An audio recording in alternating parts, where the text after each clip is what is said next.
એલર્જીની સમસ્યામાં જેમને સતત જે છે એ શરદી ઉધરસ અને કફ થઈ જતો હોય ઘણા બધા એવા પેશન્ટ હોતા હોય છે કે જે લોકો વર્ષોથી હેરાન હોય જ્યારે પણ શરદી ઉધરસ કફ થાય એટલે દર મહિને એને દવા લેવી પડે. દવા લીધા પછી કોર્સ કરે એન્ટીબાયોટિક કે દવાઓ લે એટલે ટેમ્પરરી થોડું સારું લાગે, વળી પાછું જે છે એ થોડાક દિવસમાં પાછી આની આ સમસ્યા શરૂ થઈ જાય. એવા જ એક ભાઈ મારી સાથે છે કે જેમને લાંબા સમયથી આની સમસ્યા હતી, લગભગ 10 વર્ષથી, અને પછી આપણી સારવારથી એમને શું ફેરફાર થયો આજે આપણે કાનજીભાઈને પૂછશું. જય શ્રી કૃષ્ણ કાનજીભાઈ. જય શ્રી કૃષ્ણ. કાનજીભાઈ, પૂરું નામ શું તમારું? કાનજીભાઈ અર્જુનભાઈ ઠાકોર. ક્યાંથી આવો છો તમે? હાલ અંજારથી. મૂળ ક્યાંના તમે? મૂળ રાધનપુર બાજુ, સાતરપુર તાલુકાનું ગામ કટા. આ એલર્જીને તકલીફમાં તમને શું શું થતું અને કેટલા વર્ષથી થતી હતી ભાઈ? 8-10 વર્ષથી થતી હતી. શું થતું ભાઈ તમને? બસ શેંકું જ આવે, રૂજુ પાણી જ પડે, નાકમાંથી પાણી પડે, છીંકું આવે. હા. બીજું શું થાય? બીજું આ ગેસ કંઈક થતો. બરાબર છે. તો આ જે છીંકો ને નાકમાંથી સતત પાણી પડે એ કેવું હેરાન કરતું તમને? હેરાન તો વાત જ જાવ દો. હા, જલ્દી હુઈ રહેવું પડે તોય ના મેળ આવે, કાંઈ નહીં. તાત્કાલિક દવા લેવા જાય અને દવા લઈને આવે, અઠવાડિયું શાંતિ, વળી ફેર જાવ. તો એવું કેટલા વર્ષથી હેરાન હતા? 8-10 વર્ષ. 8-10 વર્ષથી. કેટલા દિવસે દવા લેવી પડતી તમારે? 10 દિવસે તો લેવી જ પડે. મહિનામાં 2 થી 3 વખત તો જવું જ. 2-3 વખત તો શરદી થઈ જ જાય, પછી જવું જ પડે. જવું જોઈએ એટલે આમ તાત્કાલિક જવું જોઈએ એવી થાય. કેવી શરદી થતી? એમ ચીકાર શરદી થાય એમ બહુ.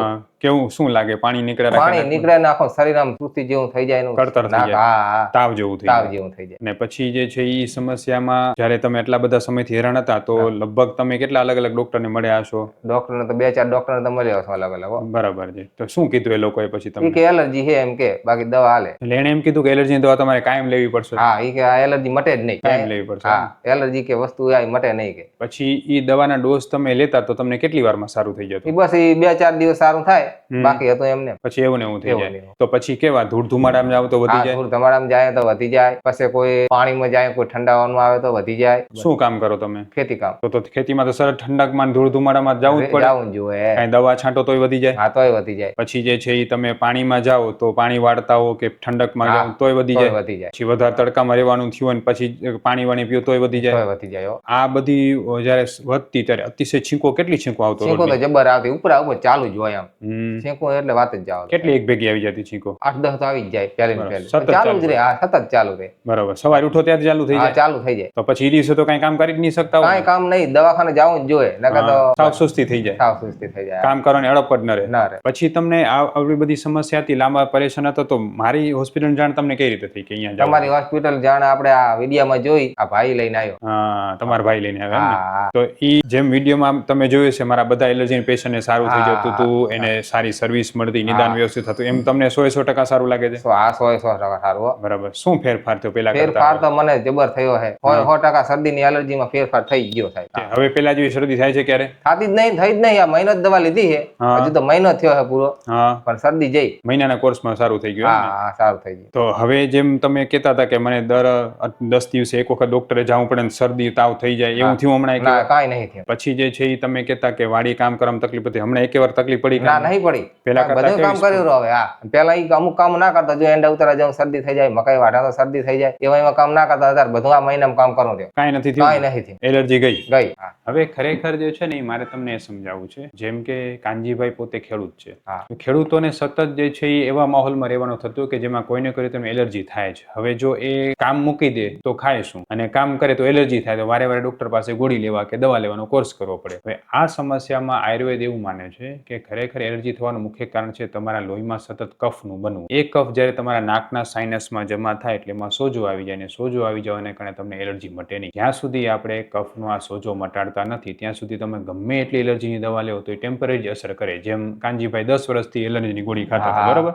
વળી ખાવ થોડાક દિવસ સારું લે, વળી પાછું એવું ને એવું. હવે આપણે 1 મહિનામાં આટલું બધું પરિણામ કેમ મળ્યું? કારણ કે આપણે પંચકર્મ સારવાર કરીને પ્લસ આપણે શું કર્યું કે એમને કફ અને પ્રકૃતિ ઉપર સીધું કામ કર્યું કે કફ બને નહીં, નાકમાંથી સોજા ઓછા થાય, જેથી ધીરે ધીરે શું થવા માંડ્યું સ્પષ્ટ જોવા મળે. કાનજીભાઈ મને સામેથી જ કીધું કે સાહેબ હવે હું આરામથી જ મકાઈ એરંડામાં બધું કામ કરી શકું. તો હવે જે પેલા એડજસ્ટ થતી એવી એલર્જી નથી થતી, બરોબર? એનું કારણ એ છે કે આપણી દવાથી નાકમાંથી સોજા ને કફ ઓછો થયો ને જેને કારણે આ બધા પ્રોબ્લેમ ને સુધારો થવાનો શરૂઆત થઈ ગઈ. કાનજીભાઈ, તમારા જેવા ઘણા એવા દર્દી હશે બિચારા કે એલર્જીથી હેરાન હશે, એવા ખેડૂતો જ હશે કે એલર્જીને કારણે હેરાન થશે. ઈ ખેડૂતોને તમે શું કહેશો? અમે તો કહેશો કે 100% અહીંયા જાજુ કાંધામ આયુર્વેદિકમાં મટી જાય. એમને તમને એટલો બધો વિશ્વાસ? વિશ્વાસ, ફૂલ વિશ્વાસ છે સાહેબ. બરોબર. કારણ કે તમને પરિણામ એટલું મને પરિણામ મળ્યું છે ને, હું પોતે હેરાન થતો હતો એટલે આપણને 100% પરિણામ મળી ગયું. અને હવે તમે ખેતીના બધા જ કામ કરો છો? હા, બધાય કામ કરો. કોઈ એવું કામ કર્યું કે કર્યું અને તમને શરદી થઈ ગઈ હોય? ના, એવું કોઈ નહીં. બરાબર ને? મહિનામાં બધું કરી? મહિનામાં બધી ટ્રાય મારી લીધી બધી મારી લીધી. એમ ને? હા. બરોબર છે. અને હવે એક બીજી વિલાયતી ગોળી ખાવી નથી પડી ના બરોબર? એકેય નહીં. હું ડૉક્ટર વિશાલ પંડ્યા એક MD આયુર્વેદ ડૉક્ટર છું. મેં મારો 10 વર્ષ સુધીનો MD આયુર્વેદનો અભ્યાસ જામનગરની વિશ્વ પ્રસિદ્ધ આયુર્વેદ કોલેજમાંથી કરેલો છે. 2011થી એટલે કે છેલ્લા 13 વર્ષથી હું ગાંધીધામ કચ્છ ખાતે NABH માન્યતા પ્રાપ્ત પંચકર્મા આયુર્વેદ હોસ્પિટલ ચલાવું છું. અમે લોકોએ આયુર્વેદ સારવારથી હજારો દર્દીને સાજા કર્યા છે. તેના વિડીયો રિવ્યૂ અમારા આ જ ફેસબુક, ઇન્સ્ટાગ્રામ કે યુટ્યુબ ચેનલ ઉપર છે, જે જરૂર જોવા અને જાણો કે કેવા કેવા જૂના રોગો કેટલા ઝડપથી સાજા થયા છે. અમે 2 રીતે સારવાર કરતા હોઈએ છીએ. સૌથી પહેલાં તો કચ્છ કે એની આસપાસના દર્દીઓએ હોસ્પિટલમાં રૂબરૂ બતાવવા માટે આવવું, અને બીજું કચ્છથી દૂર રહેતા દર્દીઓ માટે ઘર બેઠા ઓનલાઈન દવા પણ મંગાવી શકે છે. વધુ માહિતી માટે નીચેના નંબર ઉપર હાય લખીને વોટ્સએપ કરો, એટલે તમને ફીસ કેટલી છે, કોર્સ કેટલો કરવો પડશે વગેરે માહિતી વોટ્સએપમાં મોકલી આપશું. ખરેખર કાનજીભાઈના કેસમાં હું એ પણ કહેવા માંગીશ કે કાનજીભાઈ જે છે ખેડૂત છે, અને મારા ઘણા બધા પેશન્ટ એવા છે કે જે ખેડૂત ફેમિલીમાંથી આવે છે, અને મારા ઘણા બધા વિડીયો જોતા પણ હોય છે. હું ખાસ તમને એ જ કહેવા માંગુ છું કે મારો આ વિડીયો જોઈને મારી પાસે ટ્રીટમેન્ટ કરાવવા એવું ન કરો.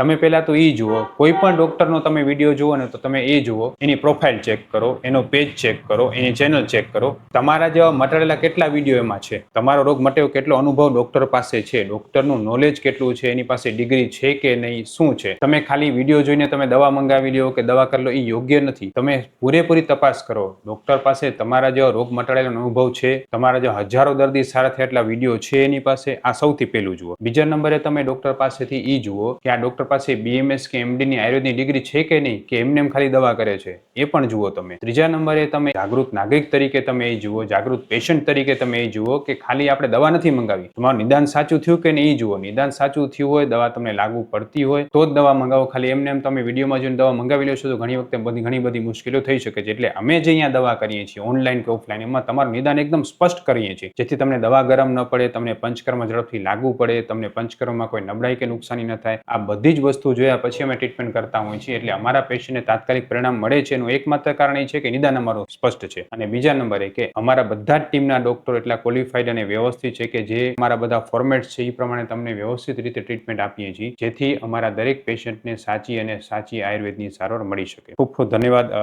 કાનજીભાઈ. તમારો જે વિડીયો છે એ લોકોને આયુર્વેદમાં શ્રદ્ધા વધારશે, તો અમે જે છે એને ફેસબુક, ઇન્સ્ટાગ્રામ, યુટ્યુબમાં મૂકી શકીએ. કાંઈ વાંધો નહીં. ખૂબ ખૂબ ધન્યવાદ. જય શ્રી કૃષ્ણ. જય શ્રી કૃષ્ણ સાહેબ.